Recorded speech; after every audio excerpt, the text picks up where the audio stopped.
할게요. 하나, 둘, 셋. 큐브 매일매일 이렇게 쥐어 짜내는 지금 삶을 살고 있거든요. 백조. 수면 위의 백조를 보시는 여러분들은 매우 제가 우아하다고 생각하실 수 있으나 미친 듯이 발을 구르고 있다는 것이죠. 네, 안녕하세요. 저는 인공위성을 만드는 물리학자 황정아라고 합니다. 저는 우주로 보내는 인공위성과 인공위성에 들어간 탑재체들을 만들고요. 더 멀리 나갈 우주 탐사 미션을 기획하는 일을 합니다. 박사님이 워낙 유명하시다 보니까 박사님을 인터넷에 이제 검색했을 때 나오는 키워드를 중심으로 인터뷰를 준비해 봤는데요. 거기서 이제 지금 첫 번째 키워드가 방금 말씀하신 인공위성을 만드는 물리학자라고 말씀을 해주셨는데, 이 인공위성의 꽃이라고 불리는 탑재체, 이 탑재체를 직접 설계하고 제작을 하신다고 들었어요. 우주에 뭔가를 보내려고 하면 기본적으로 우주로 가는 수송체, 타고 갈 수송수단, 그러니까 운송수단인 버스, 다른 말로 로켓이 필요하고, 그걸 우주 발사체라고 이야기하는데, 우주 발사체와 그 위에 올려놓을 인공위성이 필요합니다. 그러니까 로켓에 하는 역할은 이제 궤도까지 인공위성을 올려놓는 역할을 하는 거고, 그 궤도에 뿌려지는 인공위성이 실제 이 일을 하는 건데, 우리가 어렵게 인공위성을 만들어서 그 우주에 보내는 목적이 있겠죠. 그 목적을 결정하는 게 바로 탑재체입니다. 그래서 저는 그 탑재체를 설계하고 만들고 검증하고 추후에 이제 우주에 가서 내려오는 데이터를 분석해서 유의미한 결과를 내놓는 일까지 하는 사람입니다. 그러면 이 탑재체가 정말 다양하게 무궁무진하게 개발이 될 수 있을 것 같은데. 당연하죠. 네, 그러면 혹시 뭐 박사님께서 특별히 집중을 하신다거나 이런 부분이 있으신 거예요? 제가 인공위성을 만든다고 했는데 제가 모든 인공을 다 만드는 건 당연히 아니겠죠. 그리고 보통 인공위성을 만드는 거가 오래 걸리는 일이에요. 그러니까 기획부터 설계부터 개발하고 만들고 직접 올리고 데이터를 받기까지가 거의 한 10년 주기의 일입니다. 제가 이제 박사학위를 받고 나서 이 연구 경력에 뛰어든 다음에 만들어 볼 수 있는 인공위성이 몇 개나 되겠어요? 그렇게 많지 않겠죠. 그래서 제 연구 경력의 첫 번째 인공위성이 2003년에 발사한 과학기술 위성 1호였는데, 이제 그 과학기술 위성 1호는 한 110kg 정도 되는, 몸무게 110kg 정도 되는 인공위성이고, 천문학을 보고자 하는 탑재체도 있고, 저는 우주과학을 하는 탑재체를 맡았는데, 그 중에서 제가 맡은 거는 고에너지 입자를 검출하는 입자 검출기. 그러니까 전자와 양성자를 측정하는 입자 검출기가 제가 맡은 탑재체예요. 10년이면 강산도 바뀐다는데. 10년이면 짧죠. 사실 인공위성을 만드는 과정은 처음부터 끝까지가 사실 지난한 어려움이에요. 한 번도 쉬었던 적이 없어요. 매번 인공위성은 완전히 처음 만드는 것과 똑같아요. 그때그때 인공위성이 원하는 그 규격과 전자 보드와 부품들이 전부 다 새 것이에요. 그것과 똑같은 복사품을 만드는 기성품을 만드는 건 한 번도 없어요, 사실. 매번이 새로운 도자기를 만드는 것과 똑같아요. 그러니 우리가 새로운 또 설계도를 만들었을 때 이게 제대로 동작할지를 보기 위해서는 부품 하나하나 레벨에서 하나씩 붙여가면서 테스트 다시 해야 돼요. 그렇게 하지 않으면 어디에서 고장이 나는지 나중에 알 수 없게 돼요. 지금 굉장히 엄청 애정이 느껴지시는. 네네네. 전 눈에 보이는 그 수많은 별들 중에 대부분은 사실 인공위성일 텐데 그 중 하나는 제 별이라는 거죠. 하늘 보실 때마다 뿌듯하시겠어요? 아, 그럼요. 저게 내 건가? 저희가 이제 두 번째 키워드가 도요셋 프로젝트예요. 그래서 이 우주 날씨를 관측하는 초소형 위성의 그런 편대 비행을 준비를 하고 계셨는데, 이 최근 발사가 어려워졌다는 기사가 났는데 괜찮은 건지 궁금해요. 일단 도요셋은 이름이 왜 도요셋일까요? 아유, 저는 찾아보고 왔죠. 예수 선생님 너무 좋아요. 저도 사실 너무 궁금했거든요. 왜냐면 이름이 너무 귀여워가지고 도요셋이라는 게. 네네네. 그럼 왜 도요새가 아니라 도요셋일까? 그래서 너무 궁금해가지고 막 찾아봤다가 알았습니다. 그 영어의 그 약자가 또 네네. 도요새를 뜻하는 거고, 또 그 셋은 또 이렇게 해가지고 공부하고 왔습니다. 미리 예스 타고 오는 학생들 칭찬합니다. 이게 선생님들 꼭 쏙 마음에 쏙 드는 학생들이 질문하면 다 바로 나오는 학생들. 네네. 이번에 제가 지금 만들고 있는 도요셋 위성은 좀 작습니다.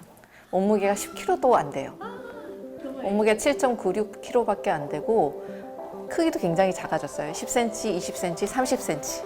그리고 이번에는 인공위성이 한 기가 아니고 4기고, 여기서 여러 가지 질문이 가능한데, 위성이 이렇게 작아졌죠. 네. 이렇게 작아졌음에도 불구하고 기존의 100kg짜리 인공위성이 하던 일들을 모두 다 할 수 있어요. 와우. 이게 최근에 우주의 새로운 흐름인 뉴스페이스입니다. 초소형 군집 비행. 그러면 초소형 군집 비행까지는 알겠어. 그럼 여러 개를 가는 게 뭐가 유리할까? 네. 여기서 또 하나 또 다른 개념이 있는데 군집 비행을 한다는 건 그냥 군이란 얘기예요. 여러 마리. 여러 개가 한꺼번에 간다는 의미이고 편대 비행이라는 뜻은 줄 간격을 맞춘다는 뜻이에요. 네. 위성과 위성 간의 간격과 모양을 정확하게 유지하면서 나르겠다는 뜻이에요. 우주에서 지금까지 누구도 시도하지 않았던 기술이에요. 왜냐하면 너무 무모해요. 인위적으로 가던 방향 반대 방향으로 저쪽으로 가스를 똥똥똥 쏘아줘가지고 얘네들이 가던 거를 멈추고 한 곳으로 모아야만 해요. 편대를 만들려면. 한 곳에 이렇게 모은 다음에 일렬 종대로 등 간격으로 배치하겠다는 뜻이에요. 이 얘기를 했을 때 전 세계 많은 과학자들이 넌 참 대단하다. 넌 참 챌린징한 걸 좋아하는구나 라고 저한테 이야기했어요. 횡대 편대로도 서게할 생각이죠. 와. 이걸 하려면 이제 그 조그만 위성에 추적기를 달아가지고 위성과 위성 간의 거리를 100m, 1000m, 1km, 10km, 100km, 1000km로 조절할 수 있다는 자신감이 있어야만 해요. 그리고 그게 엄청 정밀해야 하는 거잖아요. 맞아요. 매우의 100만 번쯤 정밀해야 돼요. 이렇게 엄청난 매우 100만 번쯤 엄청나게 정밀함을 요하는 이 편대 비행을 어떻게 생각해 내시게 된 거예요? 저궤도 인공위성 같은 경우는 지구를 한 바퀴 도는데 걸리는 시간이라는 게 있어요. 이걸 궤도 주기라고 얘기합니다. 그러니까 인위적으로 지구 주위를 돌게 만든 게 인공위성이니까 한 바퀴 도는데 걸리는 시간이 약 100분이에요. 그렇다면 하루에는 몇 바퀴를 돌까요?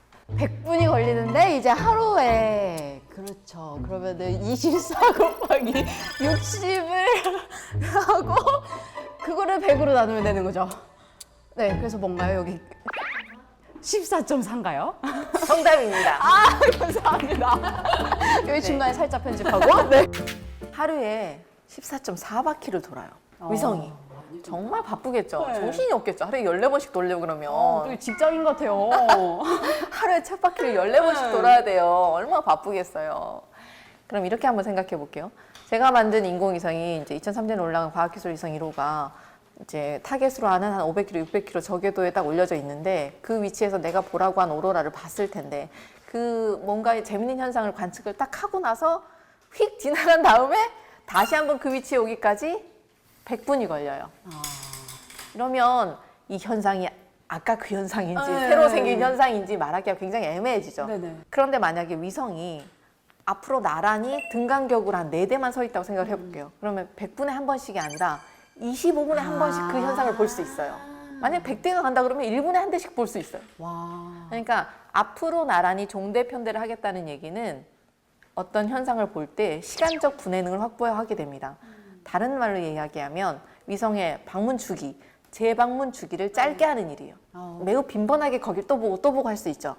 이게 종대 편대를 하는 이유고, 그리고 만약에 옆으로 나란히 횡대 편대를 하게 되면 어떤 재밌는 현상을 관측을 했는데 이게 공간적으로 얼마만큼 크게 분포되어 있는지를 옆으로 나란히 가면서 보겠다는 뜻이에요.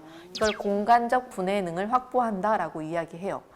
근데 이게 러시아 로켓에 실려서 원래 발사될 예정이었잖아요. 네네. 근데 이제 그게 조금 약간 여러 상황상 좀 어려워진 상황이고 내년에는 좀 가능할까요? 이번의 변경은 우리의 상황 때문에 변경이 된 게 아니라서 안타까운데 카자흐스탄에 있는 바이코누르 우주센터에서 소유주2 로켓을 사용해서 발사될 예정이었어요. 근데 소유주2가 러시아가 운영하는 로켓이에요. 가장 안정적인 위성 로켓이기도 하고 지금까지 거의 실패가 없었고 그러니까 굉장히 좋은 발사 서비스인 건 맞는데 러시아가 지금 우크라이나랑 전쟁 중이에요. 그래서 러시아가 우리나라와 이렇게 물자를 지금 교환할 수가 없는 상황이고 우리가 거기 갈 수가 없는 상황이죠. 이런 상황이라 소유주2를 발사를 할 수 있을지가 좀 불투명해졌고 그러면 이제 저희랑 발사 서비스 계약을 한 업체에서는 그 로켓이 아닌 다른 로켓들도 알아봐 주겠다고 네. 했어요. 유럽이나 미국의 다른 로켓들도 런처를 알아봐 주겠다고 했고 그러니까 발사 윈도우 안에서 다른 이제 발사체를 찾고 있는 중이에요. 그 중에 하나는 누리호도 있습니다. 아 정말요? 네, 누리호 3차 발사가 내년 10월에 예정되어 있고 그것도 하나의 후보로 생각하고 있어요. 이게 사실 처음부터 뭔가 그런 국내 로켓을 이용을 했다면 발생하지 않았을 문제 같기도 한데 그래서 이제 어떤 구독자분들은 그러면 왜 국내 로켓을 사용을 애초에 못하는 거지? 라고 생각을 하실 수도 있을 것 같아요. 그 로켓은 이제 막 성공한 참이에요. 네. 처음부터 끝까지 우리나라의 기술로만 만든 한국형 발사체 누리호가 올해 6월 21일 날 겨우 간신히 한 번 성공했습니다. 그것도 이제 1.5톤급의 탑재체 위성을 700km 고도에 올려놓을 정도. 그러니까 우리나라의 운송수단은 겨우 저궤도 수준, 인공위성은 겨우 달 수준. 이 정도가 지금 우리나라 우주의 수준이에요. 아직 멀었습니다. 우리나라가 지금 로켓을 왜 이렇게 오래 걸렸냐 이렇게 생각하실 거 아니에요. 그것은 우리나라가 한미 미사일 지침이라는 족쇄가 있었기 때문이에요. 미국이 우리나라가 고체 발사체를 개발하는 걸 막았고 우주 발사체와 로켓은 완전히 원리가 같아요. 맨 위에 탄두를 올려놓으면 ICBM 되는 거고 맨 위에 인공위성을 올려놓으면 우주 발사체가 되는 거거든요. 근데 고체 발사체의 기술은 사실 미사일 기술이기 때문에 우리는 이미 가지고 있었어요. 그런데 이거를 탄두 중량 제한과 사거리 제한을 두는 게 한미 미사일 지침이었거든요. 그 지침이 완전히 종료됨으로써 우리나라는 이제 고체 우주 발사체 기술도 확보하게 됩니다. 그리고 누리호로 액체 우주 발사체 기술도 확보하게 됩니다. 이제 양손에 떡이 있어요. 이제 우리는 시도 자체가 막혀 있다가 시도를 할 수 있게 이제 되었다는 것이죠. 이제 막 첫걸음을 뗀 셈이네요, 어떻게 보면. 이제 막 도약할 준비가 되었습니다. 와. 우리나라 우주는 그러니까 지금까지 그 우주 개발 중장기 계획이라는 게 있어요. 그래서 1992년 우리별 1호부터 시작해서 지금까지 딱 계획표에 짜 있었어요. 5년에 한 대씩 저궤도에, 그다음에 10년에 한 대씩 정지궤도에, 30년짜리 이렇게 계획이 딱 써 있고 그 외에 다른 일탈을 전혀 허락하지 않는 정말 경직된 구조였어요. 그렇게 해서는 발전이 없어요. 우리나라 우주가 조금 더 발전을 하려면 다양한 시도와 다양한 도전과 민간의 문을 열어줘야만 하는데 그러려면 뭘 해볼 수 있는 기회가 많아야 하잖아요. 일단은 처음부터 굉장한 걸 해낼 수는 없는 거잖아요. 작은 일부터 작은 시도부터 할 수 있는 기회를 줘야 되거든요. 우주 산업이라는 게 국방 안보와 동전의 양면과 같아서 절대 어느 나라와도 기술도 사람도 자원도 예산도 절대 교환하지 않아요. 지난번 인공위성에 지난번 로켓에서 어떤 나사와 볼트를 썼는지 아무것도 알려주지 않아요. 군사기술이거든요. 그래서 우리는 처음부터 끝까지 혼자 해내야만 해요. 우주 개발과 우주 탐사에 자유도를 더 주었으면 하는 것이 저의 바람입니다. 이제 세 번째 키워드로 넘어가 볼 텐데요. 세 번째는 우주 방사선 예측 모델 개발자입니다. 이 우주 방사선 아까도 잠깐 말씀을 해주셨는데 이 위험성을 말씀을 해주신다면 어떤 게 있을까요? 그 설계 단계에서 제일 중요한 게 뭐냐면 방사선이에요. 우리는 지구에 살고 있기 때문에 지금 아주 안전한 지구 자기장이 만들어주는 쉴드에 잘 보호되고 있는 거고 우주에 벗어나는 순간 그 방패막이 없어지는 거라서 우주에서 오는 방사선을 그대로 내려 맞게 돼요. 그러니까 인공위성은 특히나 전자 부품으로만 이루어져 있어요. 커다란 컴퓨터라고 보시면 돼요. 100kg짜리 컴퓨터 또는 톤짜리 컴퓨터. 그 안에 보시면 초록색 그 PCB 기판들로만 이루어져 있어요. 그 많은 수많은 전자 부품들이 그 방사선에 굉장히 취약해요. 그래서 어떤 에너지 대역에 어떤 입자가 맞느냐에 따라서 다양한 현상들을 일으켜요. 오동작을 일으키기도 하고 명령을 흘려버리기도 하고 에러 신호를 막 나한테 말도 안 되는 데이터를 보내주기도 하고 이런 오동작을 일으키는 걸 누구도 원하지 않아요. 그게 얼마나 10년 동안 키운 내 새끼인데. 그렇기 때문에 그걸 완벽하게 차폐하고 보호할 수 있는 방안을 맨 처음에 설계를 합니다. 우주 방사선으로부터의 차폐죠. 그래서 인공위성의 설계, 수명 또는 보호하기 위해서 그 우주 방사선 예측 모델은 필요했었고 그리고 제가 또 우주 날씨 연구를 하고 있다 보니까 그리고 제가 또 입자물리 검출기를 개발하고 있으니까 가장 방사선에 가까워서 실제로 방사선을 계측할 수 있는 계측기를 가지고 비행기를 타고 다니면서 그 안에서 방사선이 뉴욕에서 뭐 한국으로 돌아올 때 얼마만큼의 일의 비행에 맞는지 이런 것들을 계측을 하는 실험을 시작했어요. 그 결과들을 기반으로 해서 생활주변 방사선 안전관리 법안 시행령이 만들어졌습니다. 그래서 이제 그 뒤로 항공사에서 이제 승무원들의 그런 우주 방사선 피폭 관리를 강화를 네네네. 하고 있는데 이렇게 국민들의 안전에 도움이 되는 그런 우주과학 연구의 필요성이라던가 중요성을 말씀해 주신다면 어떤 게 있을까요? 사실 이 우주 환경 연구가 굉장히 실용적으로 보이잖아요. 제가 지금 원래는 인공위성에 들어가는 탑재체를 만드는 사람인데 저는 우주를 생각하고 있던 사람인데 항공기 고도까지는 생각도 안 했었는데 근데 우주에서 일어난 일이 지금 지구에서의 우리의 삶에 바로 연결이 되잖아요. 네. 곧 해외여행 가실 거잖아요. 해외 가실 때 그 방사선 양이 얼마만큼 피폭되는지가 물론 계속 왔다 갔다 하지 않는 사람들한테 중요하지 않을 정도의 양일 수 있습니다만 그 라인을 계속해서 타야만 하는 승무원들은 좀 다른 얘기거든요. 그거 최근에 이제 그거 항공기 고도에서의 우주방사선을 예측할 수 있는 예측 모델을 만들었어요. 크림이라고. 그래서 크림을 사실 연구용으로 제가 이제 계산하기 위해서 만든 물리 모델인데 이거를 이제 승무원들도 본인들도 사용할 수 있게 해달라고 해서 최근에 일반인들이 접속할 수 있는 웹페이지를 제가 개설했습니다. 그래서 오늘이나 내일 어디 뭐 미국이나 시카고나 어디 가실 때 왕복으로 얼마만큼 방사선에 피폭될지를 직접 들어가서 항로 치시고 날짜 치시면 값을 계산해 볼 수 있는 홈페이지를 제가 열었어요. 지난주에. 큰일 났네. 비행기를 많이 타가지고 다음 주부터 알겠습니다. 박사님, 네 번째 저희 빨리 진행할게요. 네 번째 키워드 여성 우주 과학자세요. 이 인공위성을 만드는 물리학자가 워낙 적기도 적지만 그 중에서도 또 이 여성 과학자의 그런 희소성이 있을 것 같아요. 애초에 그 학부 시절에도 이 여자 동기분들도 워낙 드물었다고 들었고. 네, 맞아요. 네, 같이 일하시던데 얼마나 되나요? 저는 이제 설계하고 만드는 사람인데 뭐 위성 궤도 계산하시는 분들도 필요하고 데이터 내려오면 분석해서 그래프 그릴 사람도 필요하고 소프트웨어 코딩할 사람도 필요하고 한데 컴퓨터 앞에 앉아서 이렇게 이렇게 소프트한 일을 하는 데는 여성이 많이 있습니다. 그러나 직접 이렇게 하드웨어를 만져야 되고 개발하고 납땜질 해야 되고 이런 분야에서 여성 거의 없어요. 이거는 정말 물리적으로 힘이 들어가는 일이, 체력이 필요한 일이고 그리고 반드시 듀가 있는 일이에요. 마감이 정해져 있는. 마감이 없는 일은 일이 아니다라는 게 저의 철칙입니다.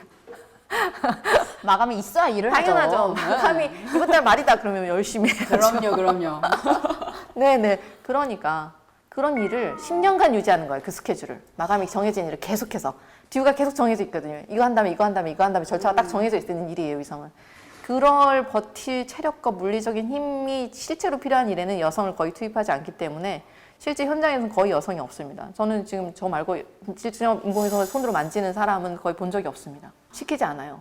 이거는 빵꾸 나면 절대 안 되는 일이거든요. 진짜 이렇게 정말 그 엄청난 그 마감과 그 일들을 이렇게 하시는 걸 보면은 정말 일만 하시나라고 생각하실 수 있지만 사실 세 자녀분의 어머니이시잖아요.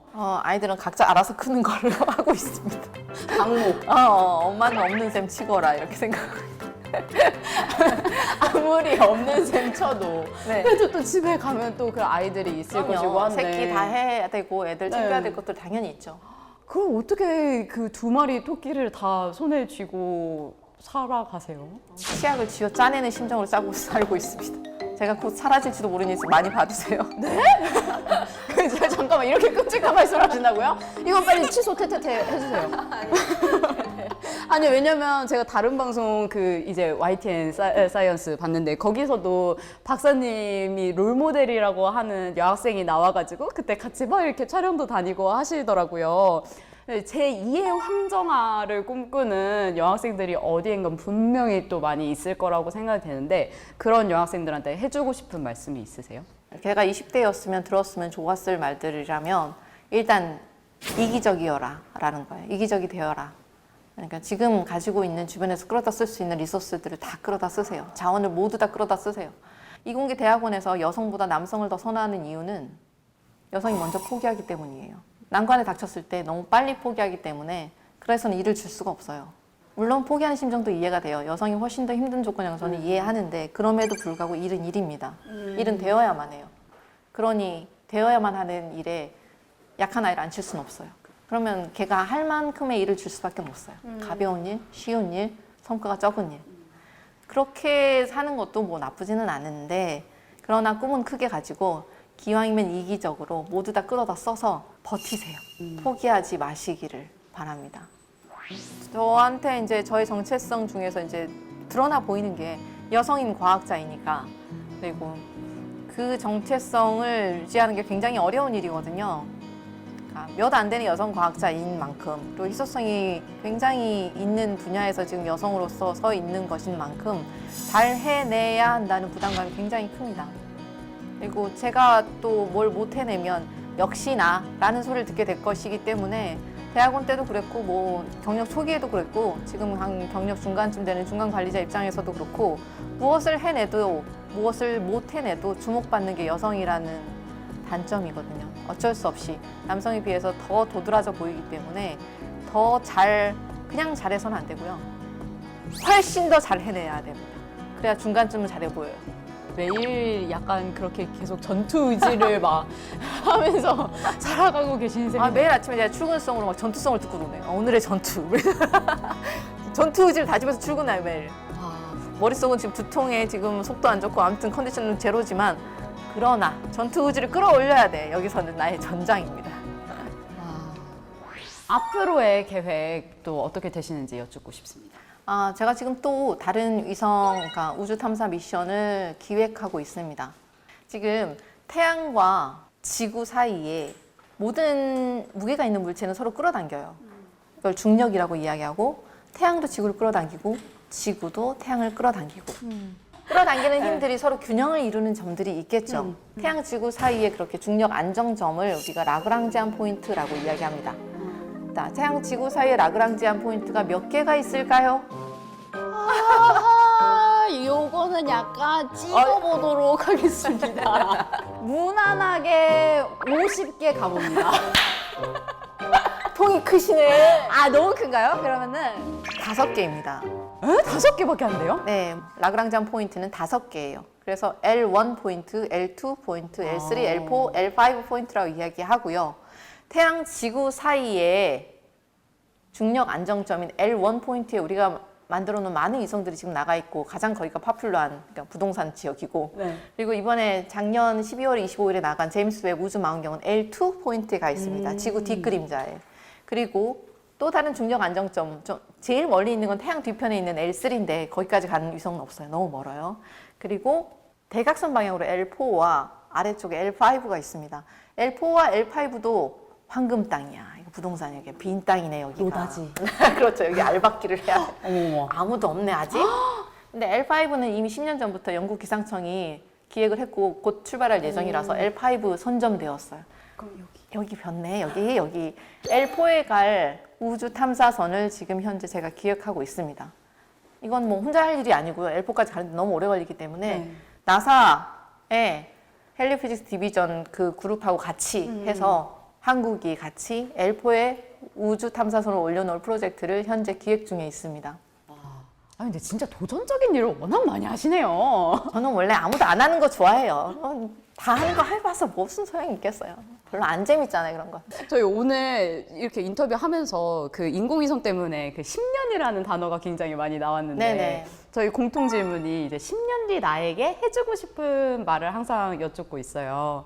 어떤 말씀을 해주고 싶으세요? 사실 제가 지금 굉장히 여러 가지 일들을 하고 있어요. 그래서 맡은 역할도 롤도 지금 굉장히 많고 무슨 국내 위원회도 굉장히 많고 이 와중에 지금 인터뷰도 하고 있어요. 강연도 하고 책도 쓰고 지금. 그래서 이런 호흡으로 계속 일을 못해요, 사실. 제가 곧 사라질 수 있다고 많이 봐주세요, 이렇게. 유튜브가 나중에 이렇게 전설로 남을 수 있어요. 그런 말씀 하지 마세요, 진짜. 10년 후의 나에게는 이제 좀 쉬어도 된다라고 이야기하고 싶어요. 거의 지금 쉴 새 없이 달려오고 있는 중이라서 딱 50까지만 일을 한 다음에 돈을 많이 모아가지고 그때부터는 좀 쉬어야겠다라는 게 현재 계획입니다. 그때까지는 일을 하고 있지 않았으면 좋겠다는 생각이에요. 그러니까 화성에 처음으로 작년에 간 퍼서비어런스가 첫 시험 주행을 마치고 났을 때 조 바이든 미국 대통령이 과학과 희망과 비전이 있으면 그 국가가 할 수 없는 일은 없다라고 이야기했어요. 과학과 희망과 비전을 누가 줄 수 있겠어요? 과학자가 줄 수 있습니다.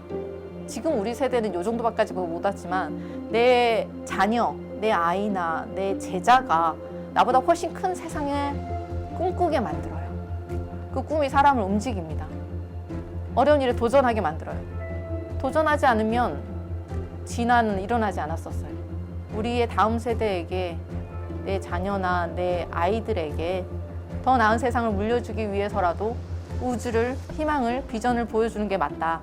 그래서 인공위성은 나에게 꿈이다 라고 말씀드리겠습니다.